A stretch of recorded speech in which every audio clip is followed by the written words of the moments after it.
Hi, this is Professor Stugard, and in this video we're going to discuss validation. So our goals for this video are to just understand what validation means in the context of machine learning, and then also we're going to learn how k-fold validation works and how we can use it to select the best possible algorithm for our machine learning projects.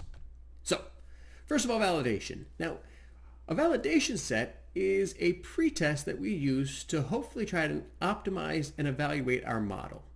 Now, hopefully we know already that when we create our models, we have our data set, and we always need to preserve part of that for testing. Right? There's always this part of the data that we preserve, and we're not allowed to touch that data until the very, very end when our model is completely realized, and then we can test to see how well it works on data it's never seen before. Well, validation and creating a validation set of data is kind of a workaround for that. So what we do is we take our data set and we still set aside our testing data, and then we also set aside a validation set, and then we have our training set. And our training set we still use to train our data like normal. Our testing set we still use as normal. We test it at the very end when our algorithm is fully realized. But the validation set is kind of used in the middle. We train our model using the training data, and then we actually use the validation set to validate whether it worked or not. And if it didn't work, then we can go back and tune some of our parameters. And the nice part about this is we still haven't used that testing data, right? We can only use that testing data just that one time. And by having a validation set, it actually, kind of helps us so that we can preserve that testing data till the very end, but we can still get an idea of how our algorithm would have performed on that testing data without actually touching it. So that validation kind of works as like a middle step. So again, we have our training set. And again, that's our set of examples that we use to learn, and that's how we fit the parameters of our algorithm. Then we have our validation set in the middle, which is our set of examples, our subset of the data, where we can see did it work or not, and then kind of tune our parameters of that algorithm and hopefully better train our algorithm. But it's never used to train our algorithm, right? We never use the validation set to train it. We only use it as kind of a pretest, only to see if our training actually worked. And then, of course, we have our test set, that set of examples at the very, very end, which we only use to assess the performance of our fully realized algorithm. I hope that makes sense. But there's obviously some drawbacks to this. First off, we have a limited data set to work with.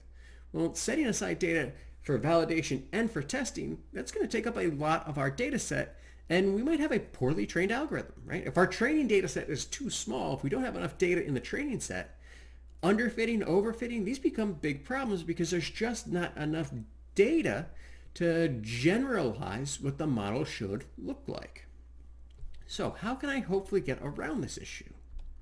Well, this is where k-fold cross-validation comes in. So k is just one of our counting numbers. So it's one of the natural numbers.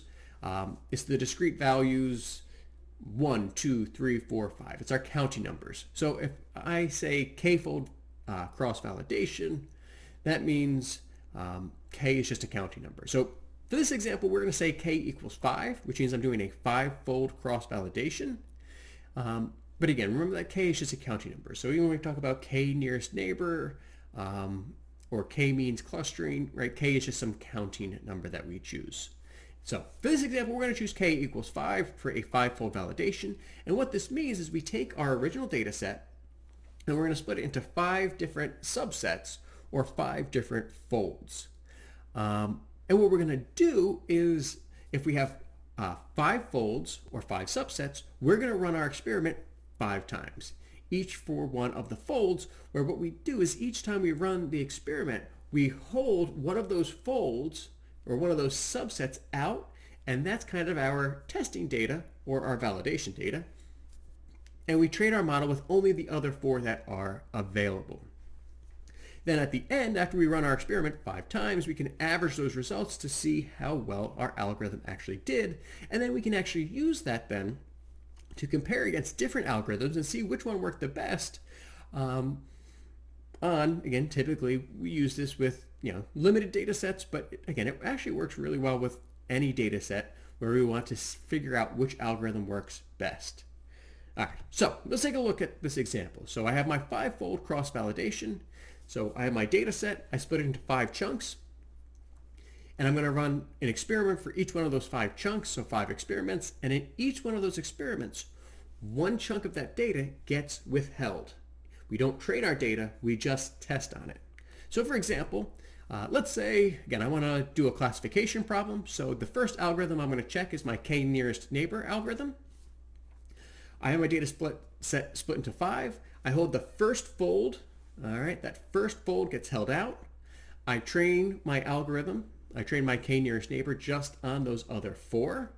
And then at the end, once my algorithm is trained on 4 out of those 5, then I use the 5th one to test, and I test the accuracy or the success rate of my algorithm I trained based on just that one fold. So again, experiment 1, I trained with those last 4 folds of data, and when I tested it on my validation set came back with in this case, let's say 78% success rate or 78% accuracy. Well, then I'm going to move on to experiment 2. Now I'm changing the fold. I'm withholding a different fold of my data, right? Again, I still have that. My data was split into 5 to begin with. Each data set is kind of labeled. Now I'm withholding data set 2. And so I'm training now on the other 4. So I'm training on data sets 1, 3, 4, 5. I train my algorithm, and then I test it on that data set 2. And let's say the second time I get 81% success or 81% accuracy when I test. Then I do experiment 3. So now I'm withholding fold number 3. So I'm training on folds 1, 2, 4, 5. I train my algorithm on those 4 data sets. I test it on the one I held out. And again, for example, let's say I had 72% success. Then I do experiment 4. So now I'm withholding the 4th fold. And hopefully we're kind of getting the pattern here, which means I'm training on 1, 2, 3, and 5. And then I test that and I come up with 87% success. And then experiment 5. I train on the first 4 sets, withhold the 5th.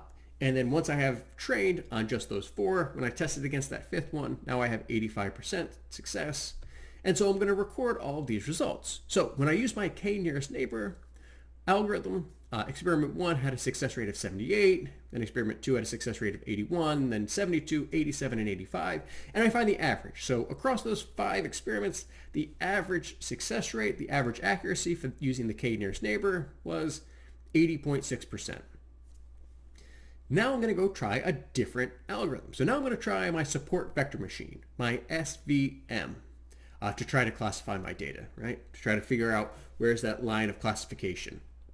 So I go back to my data set. Now I'm using the same data set with the same folds. It's still split up the exact same way. I'm just running through a second algorithm, and I'm going to run through all 5 experiments again, just with my other algorithm. So for experiment 1, withhold the first fold, and I'm training now the SVM algorithm on data sets or data folds 2, 3, 4, and 5. And again, I'm going to test it. And let's say from experiment 1, I had an 87% success rate. So then I move on to experiment 2. Again, now I withhold fold 2. I train on data sets 1, 3, 4, 5, create my algorithm. And when I test it, I get a 80% success rate. And again, hopefully we kind of get this idea. I do that all 5 times. I record the results for each of the success rates for each of the 5 experiments. I average them together, and it looks like my SVM, my support vector machine, had an average of 84% success or 84% accuracy in its predictions. So now I move on to my third algorithm, my logistic regression algorithm. All right, same data set, same folds, same idea. Experiment 1, withhold fold 1, and train it just on data sets 2, 3, 4, 5. And then once our algorithm for logistic regression is trained on those 4 data sets, we test it against the first. And when I test it against the first, I have 83% success. And again, I think we get the idea, right? We've run through the experiment 5 times, each time withholding one different fold. Average those results together. So if I average my logistic regression results, I get 82.8% success. So I compare all three of these algorithms. Which one did the best? Well, it looks like my support vector machine, or SVM, did the best. Drawing the line or the plane to split the data was the best choice. That gave me the best accuracy across 5 different experiments using all of the data that I had. So that's the algorithm that I'm going to use for that particular type of classification problem. All right, so can you answer the following questions? In basic validation, can you tell me what the purposes are of the training data, the validation data, and the testing data? And then when we do k-fold cross-validation, well, explain how that works and how we can use that to minimize our error and hopefully choose the most appropriate algorithm. All right, so I hope we learned something today. And as always, take care of yourselves.